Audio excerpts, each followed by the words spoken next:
Welcome to Downtown Sports. My name is Downtown Stephen Brown, and in today's video, guys, I spent a hell of a lot of time researching and putting all the stats together for this video. So if you could drop me a thumbs up and maybe even subscribe to the channel, I would really appreciate it. But in today's video, guys, we are going to be previewing the Toronto Maple Leafs' 2021 season. But in order to set expectations and preview the 2021 season, we need to understand what happened in 2019 first. I like to split up last year 3 different ways here. The first 23 games coached by Mike Babcock, the first 20 games under Sheldon Keefe, and then the avalanche that followed. But the first 20 games under head coach Sheldon Keefe were absolutely magical. The team boasted a points percentage of .775, which was far and away tops in the entire NHL. There were 40 goalies that played 400 plus minutes last season between these two dates here, and Frederik Andersen ranked 12th in 5-on-5 save percentage, 17th in high danger shot against face per 60, but he had a unbelievable high danger save percentage of .892. To give you an idea of how crazy that actually is, the yellow in this diagram would be considered a low danger scoring chance. The purple inside the home plate area would be a medium danger scoring chance. And the green square there that is basically the crease, like point blank opportunities, that's where Frederik Andersen was making all those saves from. If Frederik Andersen had the second best high danger save percentage out of all those goalies there, how was he only 12th overall? Because all the stats are at 5-on-5. To be able to understand what's going on here with the numbers, you would have had to have watched those games, because the theme of Frederik Andersen's 2019-2020 season was that he let in a lot of goals that he probably should have had, but stopped a lot of goals that no one thought that he could. You got to be good to be lucky, and you got to be lucky to be good, but I wouldn't bet on being lucky for long. That's the saying. Dead last in terms of medium danger save percentage, and I just don't understand that. How do you stop the shots that are point blank right in the crease, but miss the ones from the top of the circle? And what happened to the Toronto Maple Leafs from January 6th onwards wasn't just Frederik Andersen's luck wearing out. It was a multitude of things. Injuries are inevitable, and good teams can overcome them, but there comes a point where you got to draw the line and just wave the white flag. Because there was a stretch where everyone with an asterisk beside their name was injured all at the same time. And if you watch the games from last season, it was basically the Big Four carrying the dead carcass of this team around everywhere they went. And yeah, those 4 guys make all the money, so maybe you should be leaning on them, but there's no excuse for guys like Kasperi Kapanen. I mean, a guy like Alex Kerfoot played through an injury basically all season long where he broke his jaw, had a concussion, never really got back up to speed after that. You can run those top 2 lines out there 20 minutes a night, and they might be able to get you 3 goals, but if you run your bottom 6 out there and they're not doing nothing but giving those 3 goals back, you are not going to win very many hockey games. And on nights where your top 2 lines just don't have it, it is an automatic loss. Doesn't that sound familiar? Doesn't that sound exactly like how the 2019-2020 season went for the Toronto Maple Leafs? If you can somehow find this version of the Toronto Maple Leafs in the rubble somehow and put either Frederik Andersen from 2016, 2017, or 2018 behind them, they will win a Stanley Cup. And this may be where I start to boil over here, because you could say technically that the Toronto Maple Leafs didn't make the playoffs in the 2019-2020 season, and I will optimistically point to that 20-game sample, which is not a small sample, by the way. That is a quarter of the NHL season, and I will tell you that you cannot possibly be that dominant and that bad all at the same time. Get a hold of yourselves. All right, I don't want to hear anything about the Columbus Blue Jackets playing better than the Toronto Maple Leafs in that series. The Toronto Maple Leafs kicked the shit out of the Columbus Blue Jackets up and down the ice for 5 games in terms of the scoring chances, the expected goals share, the high danger scoring chances, every single stat category except for hits, blocked shots, and saves. And you know why? Because Columbus never had the puck.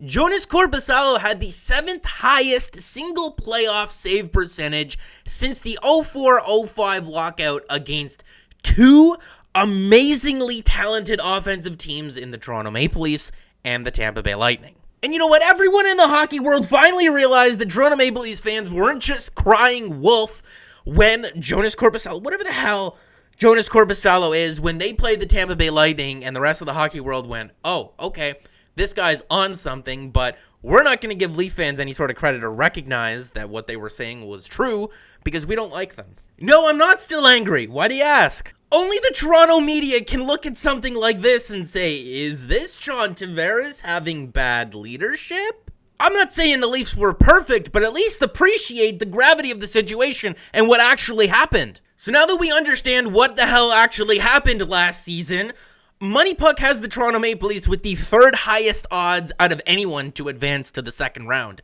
this upcoming season. And I just think that that's friggin' hilarious. Dom Luszczyszyn writes for The Athletic, and he's a really smart guy, and he posts all these numbers all the time and stuff like that. But Dom, for the love of God, please stop giving the Leafs 4-1 leads, because I can't handle it anymore. He's got them with an 11% chance to win the Stanley Cup, and I mean, this year's playoff format, the way that it's going to shake down is that it's guaranteed that a Canadian team is going to make the Final Four, and a lot of people are saying that the Toronto Maple Leafs are the best of the bunch. Maybe they're expecting Frederik Andersen to have a bounce-back season. Maybe they're expecting a guy like Austin Matthews to win a Rocket Richard trophy. Maybe they're expecting a guy like John Tavares to finally be worth his $11 million. You know, a lot of people have that opinion. I am not one of them. Maybe they're expecting a guy like Nick Robertson to come in and bolster the Maple Leafs' bottom six and depth scoring that they did not have last season. Maybe they're expecting a guy like Joe Thornton with his beard to add some leadership to this group and finally kick these young kids in the pants. Maybe they're expecting a guy like TJ Brody to solidify the Toronto Maple Leafs' defense. Maybe they're expecting a guy like Travis Terman to finally play the right side like we've been told he was going to do for the last 3 or 4 years now. Maybe they're expecting a guy like Rasmus Sandin to come in and save the day. Maybe a good Toronto boy like Wayne Simmons can punch his way into the second round. I don't know. Is this team going to be a team worth cheering for? We're going to have to wait and see. Sitting here editing the video, and I realized that I forgot to mention Morgan Rielly. If he is healthy in 2021, he will be a huge contributor to this team that they greatly missed in the 2019-2020 season because he admitted to playing hurt basically the entire season. After the absolute circus show that was last season, the only direction that the Maple Leafs have to go is up. And maybe that's the optimistic outlook that we have to have when looking at this upcoming season. Maybe I shouldn't ask, but how could it possibly get any worse than what it was last season? Oh, you just know that we're going to use that clip and yuck it up 3 or 4 months from now when the Maple Leafs just inevitably find a way to just rip it out of our hands once again. The roster as it stands right now is better than what it was after Game 5 when they lost to the Columbus Blue Jackets, and it's better than what it was at the start of last season, and they still have up until the trade deadline this year, which isn't way far into like March or April, to improve this team. As for the taxi squad, you could probably expect it to look something like this, and with the Maple Leafs using 7 defensemen on a nightly basis most of the time, they're going to have a lot of room and a lot of minutes available for Rasmus Sandin, because the second any one of those guys gets injured or they need a night off, because the schedule is a lot more condensed, and they are going to have to be giving their regular players more consistent rest throughout the season, he will get into games. I'm not worried about him not having enough minutes to play.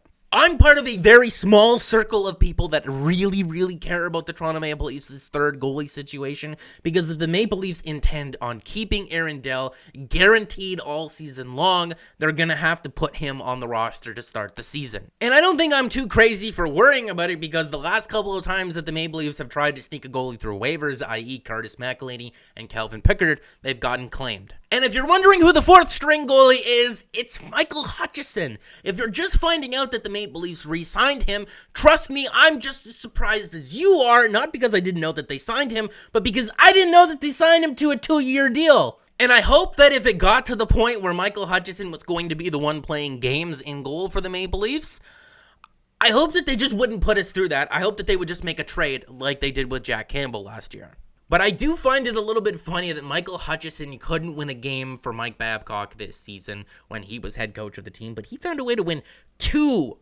playoff games for the Colorado Avalanche. I've recorded this outro about 100 times now and I'm starting to lose my voice, but I guess make sure to like the video if you did like it and subscribe for more, because more is always on the way. And guys, remember, I hope the 2021 treats you well.